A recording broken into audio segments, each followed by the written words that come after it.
city of San Fernando, Pampanga na kilalang Christmas capital of the Philippines, tila nagpalit anyo ang mga tradisyonal na makukulay na parol sa lansangan, nag-iba ang tema at eksena. Sa pagdiriwang ng Valentine's Day, mga nakabibighaning dekorasyon ng mga puso ang sasalubong sa mga motorista sa Jose Abad Santos Avenue sa Barangay Dolores.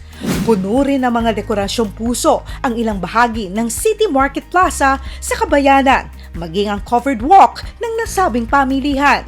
Ayon sa LGU, hindi lamang nagpapaganda ng ambience ng lungsod ang mga dekorasyon, kundi nagbibigay rin ng masaya at romantic atmosphere na tiyak na magugustuhan ng mga residente at bisita. Sa lungsod ng Angeles naman, mas pinaaga rin ang panahon ng pag-iibigan. Nakahilera kasi sa mga tulay ng lungsod ang mapupulang mga dekorasyong puso na nagbibigay liwanag sa mga pangunahing kalsada.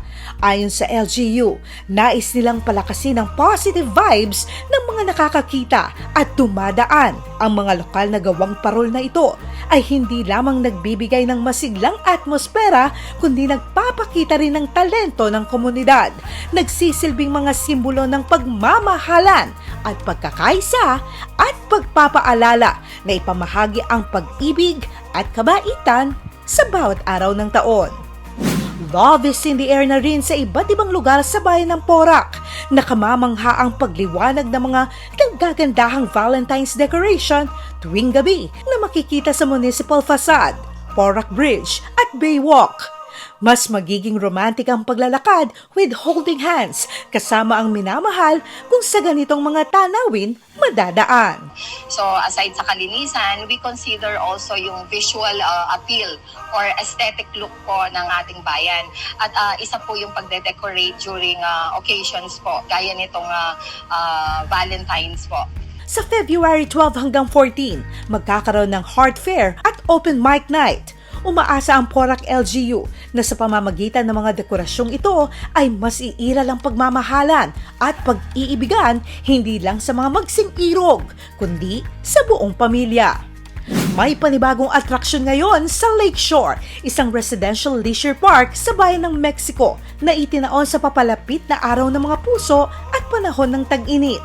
Bukod sa mga rides, maaring masolo ang loved one sa pagsakay sa mga swan boats o mag-stroll sa tabi ng man-made lake. Sa February 10 at 14, maaring ma-enjoy ang Eat All You Can by the Lake. At para mas maging memorable ang V-Day, i-lock ang inyong pag-ibig sa Love Locks na katulad ng nakikita sa Europa. Simbolo umano ng walang hanggang pangako. Pwede rin mag-selfie sa mga bagong disenyo ng mga LED lights. To the next level din ng V-Day experience sa isa pang pasyalan sa lungsod ng San Fernando sa The Orchid Gardens. Bukod sa kanilang pa-hot air balloon at 3D wing Valentine's Day light installations, yayain si Lovey, hawakan ang kanyang kamay habang naglalakad sa Tunnel of Hearts para sa extraordinary kilig moment. Hindi may kakaila na love is in the air of Pampanga. Advance Happy V-Day!